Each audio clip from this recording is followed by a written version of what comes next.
Bismillahirrahmanirrahim. Salam ala ashrafil mursalin. Nous allons continuer toujours avec les exercices des techniques de résolution des équations non linéaires.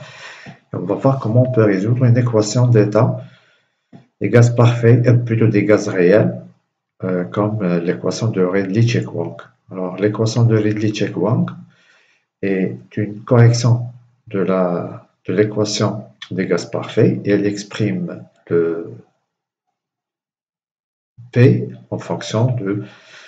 Elle relie plutôt P, le volume molaire et la température par la relation suivante. P égale à R fois T sur V chapeau moins B. V chapeau, c'est le volume molaire, c'est des litres par mol. Moins. Alors, A et B sont des coefficients. On va expliquer les expressions des paramètres A et B. Plutôt R fois T sur V chapeau moins B, moins A sur V fois V chapeau moins B. A et B sont des paramètres qui sont exprimés comme suit. Ils sont exprimés en fonction des températures, de la température critique et de la pression critique. Pour A égale à 0,42748, R fois 2 fois TC2 sur PC fois alpha. Alpha est égal à l'inverse de la racine de la température réduite. Et B est exprimé comme étant R fois température critique fois la pression critique fois le coefficient alpha. T, C sont les températures et pression critiques en Kelvin et en atmosphère. TR est la température réduite, elle est le rapport de T sur TC. R est la constante des gaz parfaits, elle est égale à 0,082 litres atmosphère sur mol degré K. On vous demande de trouver le volume spécifique du N-butane à 500 degrés K et 18 atmosphères. On donne Tc égale à 425,2, c'est la température critique de ce constituant qui est le N-butane, et Pc c'est sa pression critique. Alors comment on peut résoudre ce genre de problème? Eh bien tout simplement, on va essayer d'utiliser le solveur, ou bien la méthode de Newton comme vous voulez. Alors pour juste expliquer, là c'est un problème du génie chimique. Donc là on cherche à déterminer le volume molaire pour un constituant bien défini sous la pression P et la température T. Alors là on peut par exemple utiliser cette formule pour pouvoir calculer le volume. Par exemple, si on parle de stockage, si on a un réservoir de stockage et on connaît la pression et on connaît la température, on peut prévoir le volume que va occuper ce gaz. Et ça, c'est important. Donc là, je peux, par exemple, utiliser cette formule pour dimensionner, bien chercher les dimensions d'un réservoir. Maintenant, comment on peut résoudre cette équation? Eh bien, tout simplement, on va essayer de... Voilà. Donc, j'ai déjà préparé toutes les formules. Alors, nous avons besoin de quoi? Nous avons besoin de T, voilà, de T, qui est la température, qui est égale à 500 degrés K, de la pression, 18. Donc, ça, ce sont des variables qui varient. Donc là, je vais les mettre peut-être en jaune. TC, PC, alpha, ça, ce sont des paramètres qui sont, on va dire, constantes et qui dépendent de T, de P, de voilà, TC, PC, non. TC, PC, non, ce ne sont pas des... Voilà, voilà. Alors, TC, PC, TR et alpha sont des valeurs constantes. Et A et B, voilà, A et B qui dépendent de T, P, TC et PC et de alpha. A et B, je vais les mettre peut-être en une couleur, un bleu clair, voilà, un bleu clair. Donc là, je vais prendre A. Voilà, donc P, je peux écrire la formule, par exemple là, vous pouvez écrire la formule de P. Alors, la formule, elle est là. Alors, elle est égale à quoi? Là, la même chose. Avant de, là, je vais prendre 5. Voilà.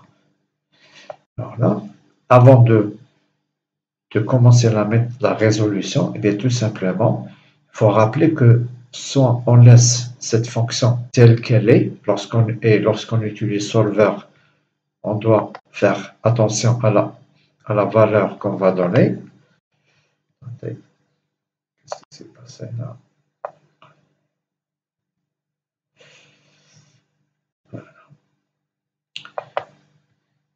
Et soit on laisse comme ça, et soit on laisse comme ça, soit on l'écrit sur la forme f de v chapeau, parce que c'est v chapeau qui est la variable dépendante ici, égale à 0. Alors, on va commencer par A égale à 0,42, la voilà. A est égal à 0,42748 fois R au carré, voilà, c'est B8 chapeau, fois TC, la voilà TC, c'est B4 chapeau, 2 sur B5 sur PC. Le tout fois alpha, alpha elle est là. Où est-ce qu'elle est le alpha? Voilà, le alpha, elle est là, c'est le B7. D'accord? La même chose maintenant pour A. C'est 0,08664 fois B8 qui est R, qui est égal à R, fois TC B4 sur PC c'est B5 fois alpha. Très bien. Maintenant, voilà, on va aller à alpha. Alpha elle est égale à quoi? Eh bien, tout simplement, c'est, alors si on va à alpha, alpha c'est 1 sur la température réduite. Et la température réduite, TR, voilà, TR c'est B2 c'est la température sur la température critique. Donc c'est B2 sur B4. Voilà. Donc une fois alpha, B, les expressions de A et B définies, on passe directement à la fonction. Maintenant la fonction c'est quoi? C'est B3. B3 c'est la pression. Moins R fois T, B8 fois B2 sur V moins B, V étant la variable, donc c'est E2 moins B, c'est B10. Alors il y a moins, donc c'est un plus B9, c'est A, sur, voilà, V fois, c'est E2, fois V moins B, qui est plutôt moins B, voilà, qui se trouve à B10. Et voilà, on a défini une expression pour la fonction. Maintenant, comme vous pouvez le constater, si je prends 1,5, ça prend une valeur. Si je prends 2, ça prend une valeur. Déjà, entre 1,5, c'est négatif, et 2, c'est positif. Donc là, on doit s'attendre à une valeur qui se trouve entre 1,5 et 2. Maintenant, pour résoudre ce problème, il suffit juste d'aller à Données, Solver, je spécifie donc la fonction, bien l'objectif à définir, c'est ça. Et cette valeur, elle doit être égale à 0. Pour cela, qu'est-ce que je fais varier? Ben, tout simplement, je fais varier le volume, donc E2. Alors, il faut faire attention. Voilà. Et je mets résoudre. OK. Et voilà, on trouve que si je prends par exemple 1,99, c'est à peu près 2, eh bien, la fonction est égale à 1,8 10 puissance moins 9. Donc, le volume molaire est de à peu près, sous ces conditions, température de pression est de 2 litres. Donc, voilà pour la résolution de cet exercice qui est assez simple. Encore une fois, je vous remercie pour votre attention et si vous avez des questions, ben, n'hésitez pas à m'écrire. Voilà, à la prochaine fois, Inch'Allah.